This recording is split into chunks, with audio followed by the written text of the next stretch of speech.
el cual será presentado por Félix Pico desde Paraguay. Félix Pico es psicólogo laboral, coach ontológico certificado, actualmente presidente de la Asociación Paraguaya de Comunicadores Internos. Anteriormente fue presidente de la Asociación Paraguaya de Recursos Humanos. Es representante nacional de la Sociedad Interamericana de Psicología, vicepresidente y director de la Fundación Feliciano Martínez, miembro fundador, además, de organizaciones de la sociedad civil y ciudadano activo, gerente de recursos humanos de Bebidas del Paraguay. Cuenta con más de 24 años de trayectoria profesional en el ámbito de la gestión de personas. Estaremos además siguiendo sus comentarios en redes sociales con los hashtags o los numerales Diálogo UCI, numeral Consim 2020, numeral Día CI, numeral 7 años Diálogo UCI y numeral Líder CI para este panel en particular.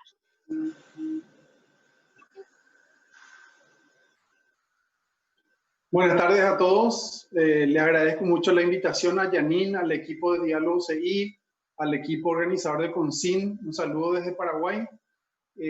Felicidades por el Día de las Comunicaciones Internas, ¿verdad? Yo creo que es un hito muy importante para toda Latinoamérica y para el mundo. Bueno, básicamente contarles un poco el caso de Bebidas del Paraguay.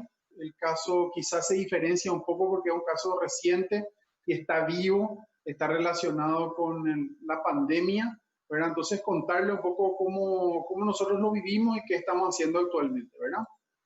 Primero, antes que nada, comentarles un poco acerca de la empresa. Bueno, Bebidas del Paraguay es una industria productora de bebestibles. Nosotros en nuestra industria producimos gaseosas, néctares, jugos y agua.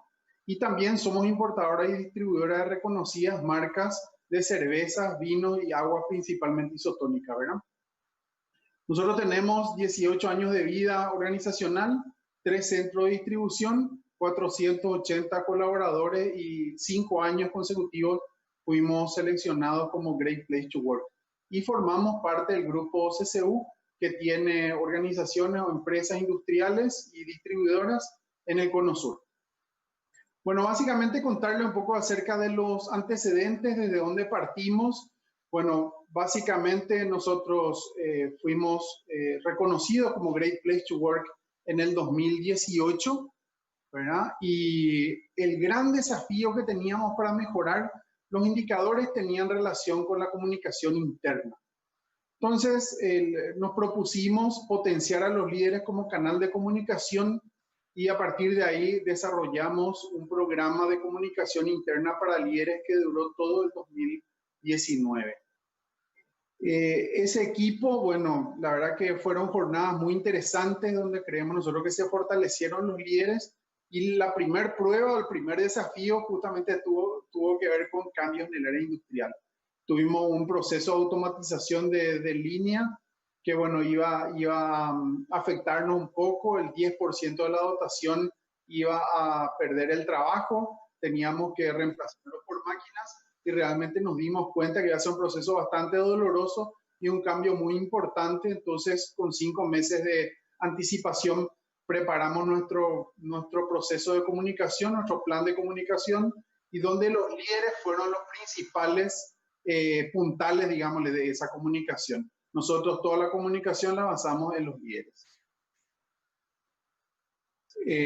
Bueno, hablando un poco del programa de comunicación, tuvimos más de 100 participantes, ¿verdad? Todo aquel colaborador que tenga un equipo a su cargo, o sea, una persona, o sea, un equipo grande, participó de ese plan de comunicación y tuvo el programa 7 módulos, duró todo un año, estuvo principalmente, los temas que se desarrollaron fueron la comunicación y liderazgo, lo relativo al cascadeo, que era muy importante para nosotros, ¿verdad? Para hacer llegar la comunicación principalmente a áreas donde eventualmente no tienen acceso al correo electrónico o no tienen acceso a pantallas o no tienen acceso a las carteleras, etcétera, pues nosotros no tenemos red social corporativa. Entonces era un desafío llegar, por ejemplo, a las ventas, al área de ventas o al área de logística o al piso planta, ¿verdad? Conversaciones difíciles era un tema muy importante para nosotros. Lo pusimos en el programa también. todo lo que era comunicación interpersonal, la escucha activa, reuniones eficaces y presentaciones efectivas.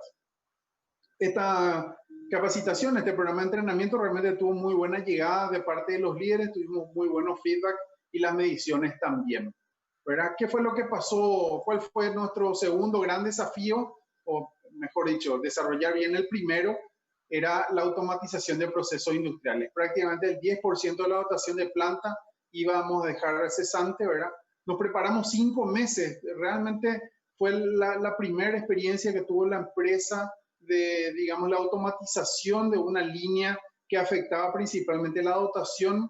Entonces, realmente esos 5 meses primero fueron un desafío para procesar internamente, o sea, los propios directores y gerentes procesar esta decisión. Vimos muchísimas alternativas de reubicación de la gente en otras empresas, en empresas del grupo. Nosotros formamos parte de un grupo empresarial muy grande, ¿verdad? Y al final quedó ese 10% que iba a quedar sin empleo, ¿verdad? Realmente fue un proceso duro, pero diseñamos un plan de comunicación donde los líderes iban a ser los voceros y principalmente un canal de escucha. Tuvimos reuniones permanentes con los líderes y uno cuando hace este tipo de implementaciones también generalmente lo difícil es mantener la confidencialidad de las acciones. Sin embargo, los líderes, como ya estaban comprometidos como comunicadores, realmente fue un proceso muy maduro y muy interesante. Esto se vio en los resultados de clima del 2019, donde realmente no nos vimos afectados mayormente en los resultados. Al contrario, salimos mejor que el año anterior. Bueno, luego tuvimos un primer traspié, digámosle, como ustedes saben, en Paraguay nosotros estamos de epidemia en epidemia. Nosotros tuvimos la epidemia de dengue el año pasado, arrancamos nosotros en septiembre, digámosle, transcurrió hasta el mes de febrero y a nosotros realmente nos pegó muy fuerte, ¿verdad? El impacto en la dotación fue el 57% de la dotación industrial se vio afectada por bajas por dengue.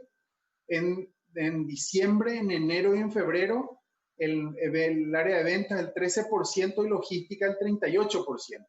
Si bien el dengue te deja, digámosle, de reposo como entre 7 a 10 días, ¿verdad? Y no tuvimos ese 57% todas juntas, realmente fue un impacto muy grande porque nosotros no teníamos el enemigo adentro, o sea, nosotros no podíamos hacer nada porque la mayoría de los afectados era porque estaban afectados en sus casas, ¿verdad? Principalmente los barrios. Nosotros ahí ven una imagen de un mapeo que hicimos de los afectados por dengue y nos dábamos cuenta, por ejemplo, que los municipios tenían mayor tasa de infestación de mosquitos, justamente eran los que mayores afectados teníamos nosotros, y nosotros realmente dentro de la organización no había mucho que hacer, ¿verdad? Tomar medidas preventivas, también fumigar, ver que no haya quizás criadero de dengue, pero no podíamos hacer mucho, ¿verdad? Entonces era luchar contra un efecto externo, ¿verdad? Contra un enemigo externo del cual no podíamos hacer mucho, si bien nosotros hicimos campañas de prevención de dengue, charlas acerca de dengue, etcétera, no había mucho que hacer, sin embargo nos impactó muchísimo, ¿verdad? Obviamente tener 57% del área industrial afectada, a veces tener una persona o dos personas por puesto, quizá uno o dos backups, pero eso se determina, ¿verdad?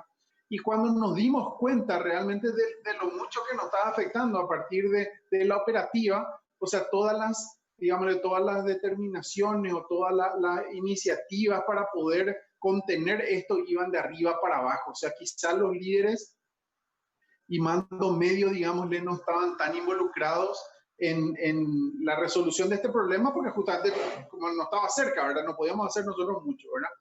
El problema se nos vino, realmente fue muy afectada la dotación, ¿verdad?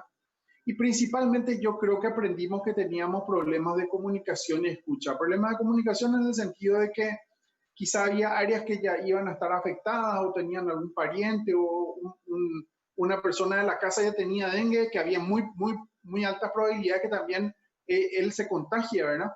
Entonces esa información no llegaba, no podíamos prever, no teníamos un canal, realmente se nos vino todo encima y quizá faltó un poco protagonismo de los líderes, ¿verdad? Los líderes que están más cerca de la gente, que hablen con ellos, que hablen sobre el dengue, que vean un poco más allá. quizá también había un desafío de tener una mirada fuera de la organización, que a veces eso no lo hacemos, ¿verdad? Nadie está pensando en la casa del colaborador, con quién vive, etcétera, ¿verdad? Entonces realmente la pasamos muy mal, ¿verdad? Y apenas terminó la epidemia de dengue en el mes de febrero, ya se vino la pandemia, ¿verdad? Entonces, ¿qué aprendimos nosotros de lo del dengue? Básicamente que tenemos que cuidar a las personas y cuidando a las personas también cuidamos la operación, que tenemos que ser proactivos, ¿verdad? No mirar quizá la tasa de ausentismo como un indicador que vemos ahí a fin de mes, sino que eso tiene que ser en estos contextos epidémicos, digamos, tiene que ser algo permanente y que todos tenemos que hacer, ¿verdad? Los líderes tienen que ser protagonistas activos, involucrados, preocupados por su gente y preocupados por la operación, ¿verdad? Quizás los canales de comunicación tenían que ser los más importantes, tenían que ser los de cara a cara. Nos dimos cuenta que los líderes iban a ser aliados muy importantes. Y para otras crisis de dengue, nosotros decíamos, tenemos que integrar en esto a las familias, ¿verdad? Y quizás no nos dimos cuenta que estábamos aprendiendo para otro episodio que iba a venir, que era justamente la pandemia, ¿verdad? Entonces pasamos un poco, y voy a contar un poco la historia en fechas, porque se van a dar cuenta que quizás nos anticipamos un poco, ¿verdad? Cuando llegó la pandemia, el 26 de febrero, cuando quizá todavía esto no pasaba de China a otros países, o quizá muy poco, nos surge la inquietud. Nosotros con el gerente industrial, me acuerdo, almorzábamos y decíamos, bueno, Félix, José, hablábamos nosotros, ¿qué pasaría si esto llega al Paraguay, verdad? Tenemos que ver opciones, no nos puede pasar lo mismo que el dengue, ¿verdad? Y sin querer queriendo, en los ratos de ocio y solaz, como yo suelo decir, ¿verdad? Preparamos escenario y protocolo, ¿verdad? Presenté yo al comité de gerentes, me miran así, y este tipo está loco, ¿verdad? Pero la pandemia está, o sea, la epidemia está en China, está muy lejos todavía, ¿verdad? ¿Qué ustedes están haciendo, verdad? Y era muy simpático porque en una reunión de gerentes apareció el protocolo y decir, ¿qué está pasando acá, verdad? El primer caso en Paraguay nosotros ya tuvimos 15, prácticamente 10 días después, ¿verdad? Y quizá era todavía no había preocupación porque era un caso exportado, una persona que vino de China, etcétera. Todavía no había tanta preocupación, ¿verdad? Y nosotros también con el corporativo de chileno le decíamos nosotros, preparémonos, ¿verdad? El 9 de marzo, obviamente ya el COVID estaba en Paraguay. El 9 de marzo se aprueban todos los protocolos que habíamos presentado ya y empezado a trabajar desde el 26 de febrero. Y el 11 de marzo la OMS declara pandemia, ¿verdad? O sea, nosotros ya veníamos preparados ya con un protocolo, cómo seguir, investigamos un poco, nos transformamos un poco en doctores y todólogos, ¿verdad? Y el 20 de marzo se declara cuarentena en Paraguay, entonces tuvimos ahí que ya teníamos todo. Cuando el 20 de marzo se declara cuarentena, y la cuarentena en Paraguay fue bastante estricta, ¿verdad? Nosotros teníamos todo hecho. Teníamos ya los protocolos, teníamos los escenarios, teníamos cómo íbamos a trabajar en teletrabajo. Me acuerdo nosotros cuando tuvimos el primer caso en Paraguay, hablamos nosotros con el industrial y dijimos, bueno, nuestra gente tiene que andar con la mochila a cuestas porque esto del día a la noche puede haber una cuarentena. Y me acuerdo nosotros hablamos con el DTI y días antes, después de haberse declarado pandemia y un poco después de tener el primer caso en Paraguay, ya todas las personas que tenían notebook ya tenían ya acceso remoto, ya estaban preparados los accesos, ¿verdad? Y personas que eran críticas y que no tenían notebook ya solicitamos y pedimos, ya le dotamos de notebook, ¿verdad? La verdad que nos adelantamos muchísimo, ¿verdad? Las primeras acciones, obviamente el objetivo era el cuidado de las personas, la continuidad operacional. Nosotros sabíamos cómo esta pandemia podía afectarnos a nosotros y nos pusimos un objetivo que era cero contacto en el entorno de la empresa, o sea, cero contagio. Esto sabíamos nosotros por el dengue, sabíamos que esto en las casas, en la calle, podíamos nosotros contagiarnos, ¿verdad? Pero el objetivo era cero contagio internamente, ¿verdad? Nos pusimos una meta. Dijimos, los líderes van a ser los aliados en la gestión, porque esto tenemos que trabajarlo área por área, oficina por oficina, territorio por territorio, ¿verdad? Y lo primero que hicimos fue un manual de capacitación para líderes, ¿verdad? Nosotros sabíamos que venía un tiempo de incertidumbre muy importante donde teníamos que trabajar sobre todo con la gente, con esa incertidumbre. Hicimos ese manual, hicimos un video de apoyo para líderes también, lanzamos y capacitamos a la gente sobre esos protocolos que habíamos diseñado, ¿verdad? Y aquí es muy importante decir que nunca nos reunimos tanto con los líderes de la empresa como en esta pandemia, ¿verdad? Teníamos que gestionar y organizar la cuarentena, cómo hacer, cómo iba a hacer ventas, cómo iba a hacer logística, cómo iban a hacer industrial. Me acuerdo que cuando se declaró la cuarentena, los gerentes y los equipos recorríamos oficina por oficina hablando del COVID, las medidas de protección, hablábamos con la gente, le escuchamos las preocupaciones que tenían realmente. Muchos estaban preocupados por la operación, ¿verdad? Y algunos por perder su trabajo, ¿verdad? Entonces, realmente ese manejo de incertidumbre era así de cara a cara y los líderes presencialmente, ¿verdad? Cuando se podía todavía, ¿verdad? Hubo mucho apoyo y soporte también para gestionar el teletrabajo. Desde el área de recursos humanos elaboramos manuales y guías de cómo manejar nosotros el teletrabajo y también los trabajos presenciales que eran indispensables, ¿no? Posteriormente, el gran desafío era gestionar la incertidumbre. Ya se declaró la cuarentena estricta, pero el área productiva tenía que seguir viniendo, ¿verdad? El área industrial, ventas también quizás salía presencialmente, y el área de logística no hay teletrabajo en un área de logística y distribución, ¿verdad? Entonces hicimos una campaña que se llamaba Pulpa de Héroes, ¿verdad? Para reconocer realmente el compromiso de la gente que venía a pesar de su temor y a pesar del temor de sus familias por el contagio, ¿verdad?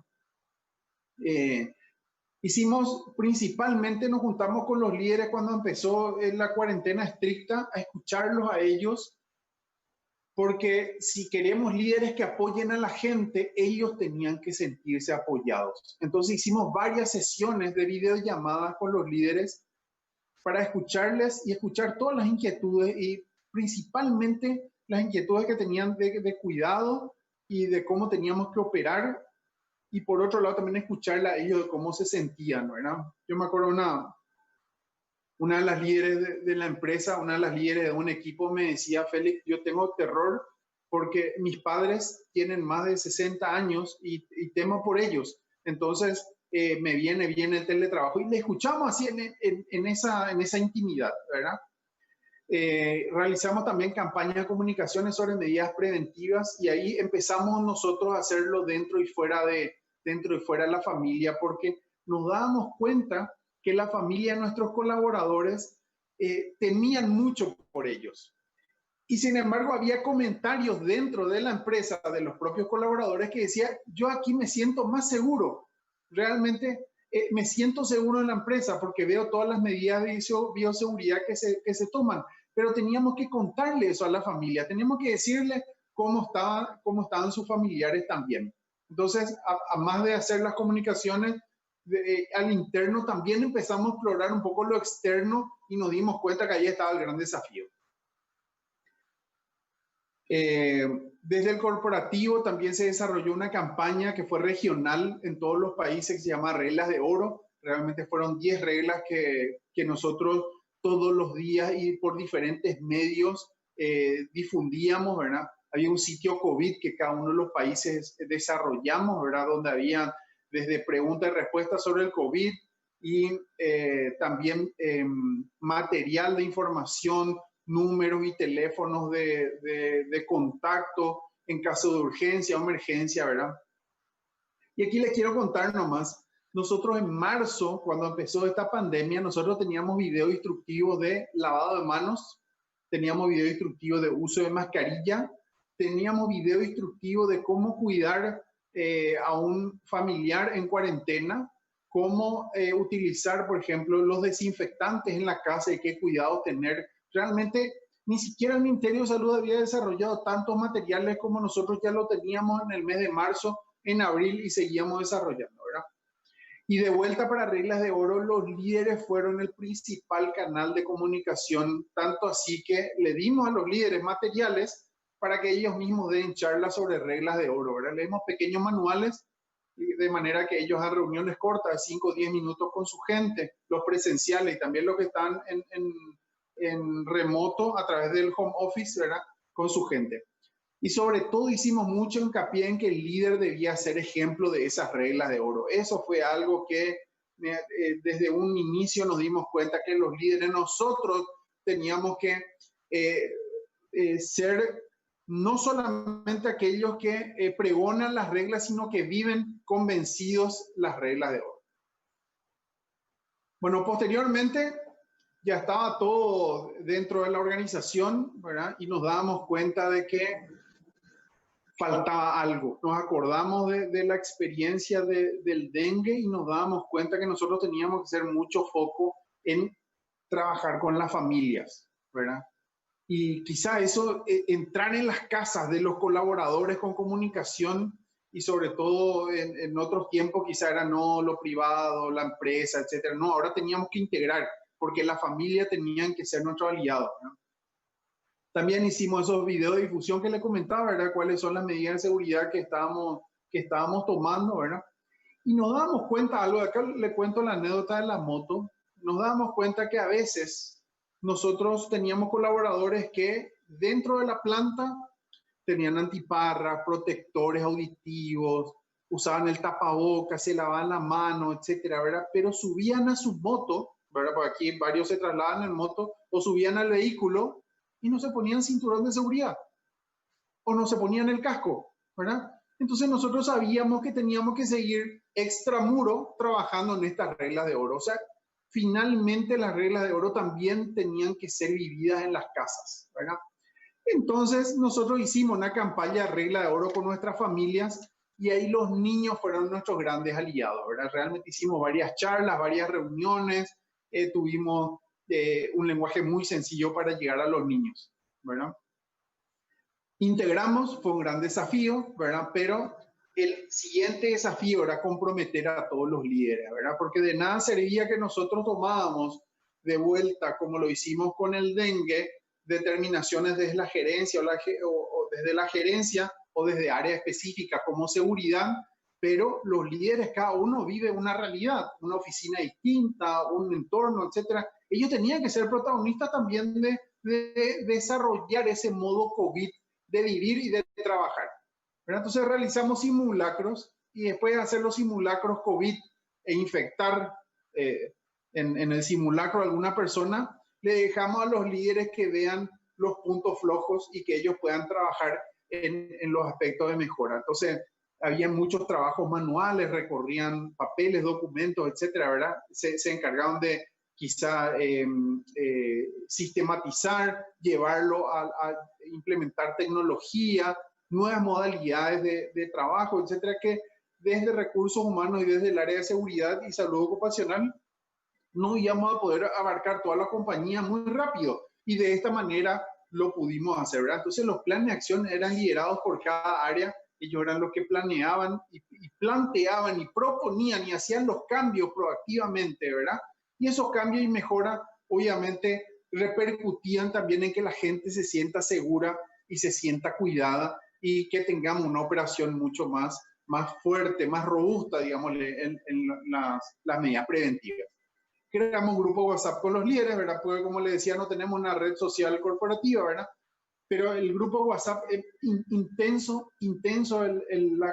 la comunicación y sobre todo muchísima transparencia, ¿verdad? O sea, todo lo que hacíamos, todo lo que dejábamos de hacer, ahí recibíamos las sugerencias, los reclamos, los pedidos, etcétera, ¿verdad? Y fue muy importante tenerlos conectados siempre, ¿verdad? Por otro lado, la voz del líder fue algo muy importante, ¿verdad? Tuvimos en varias ocasiones mensajes del gerente general de Paraguay, el señor Francisco Barrio Canal, pero también del gerente general del grupo CCU, también, y sobre todo algo que implementamos, que solamente estaba en el ámbito del área industrial por las políticas de seguridad, que se llamaban contactos de seguridad. Contactos de seguridad son reuniones muy cortas, de 5 minutos, donde tocamos un tema de seguridad. Entonces nosotros lo que hicimos fue exportar a otras áreas de la compañía los contactos de seguridad y teníamos contactos de seguridad cuando hubo un contagiado, cuando eventualmente hay alguna situación de riesgo, etcétera. Entonces hacíamos los contactos de seguridad y hasta ahora se están haciendo. Por otro lado, yo creo que una gran ganancia, algo que aprendimos muchísimo, es trabajar con equipos interdisciplinarios, ¿verdad?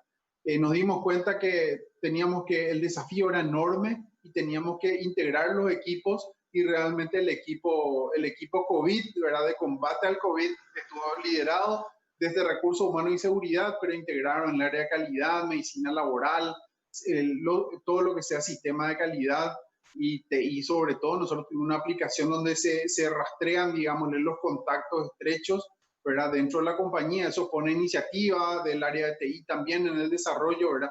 La verdad que atacamos mucho más frentes de esa manera, pero este equipo interdisciplinario conectado era producto de que todos estábamos con la preocupación de que teníamos que cuidar a las personas y cuidar a la organización, ¿verdad?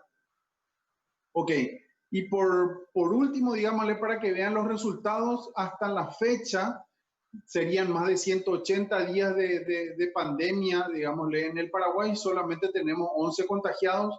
9 de esos contagiados son contactos o contagios externos a la compañía. Lamentablemente tuvimos dos personas, o sea, dos personas que contagiaron internamente, ¿verdad? Mejor dicho, dos personas que se contagiaron internamente, ¿verdad? Y eso también nos dimos cuenta que eran donde los líderes no tenían un compromiso muy fuerte. Entonces las personas quizás no permeaba todo lo que eran las reglas de oro, ¿verdad? Hoy la operación está funcionando normalmente, los procesos de trabajo están todos adaptados y adecuados a modo COVID, mucha digitalización y sobre todo todos estamos comprometidos con la meta de cero contagio, ¿verdad?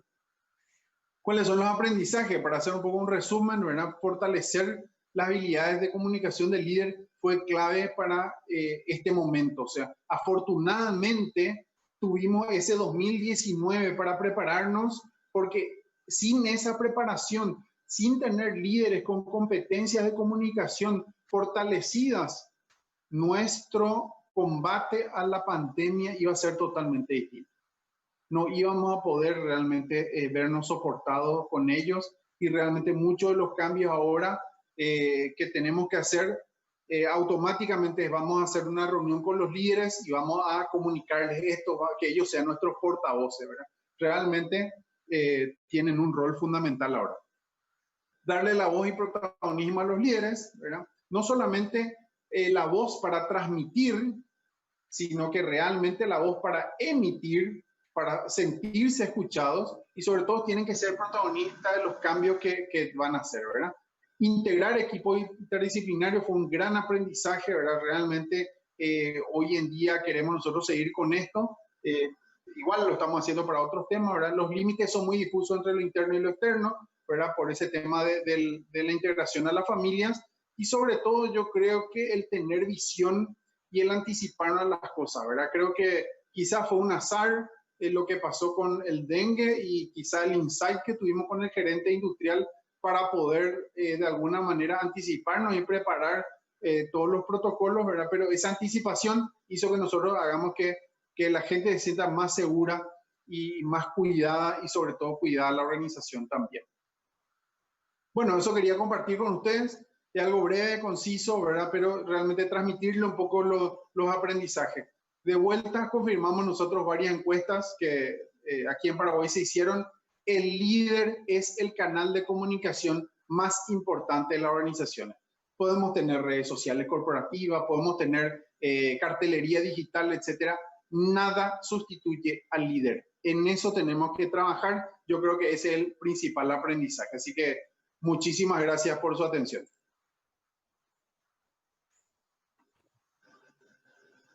Agradecemos a Félix Pico por su intervención. De esta manera hemos llegado a esta primera parte del Congreso en el día de hoy. Agradecemos mucho la participación de los disertantes de los casos presentados el día de hoy en el marco del CONSIM 2020. Para mí ha sido un enorme placer acompañarles en esta primera parte del segundo día del quinto Congreso Iberoamericano de Comunicación Interna.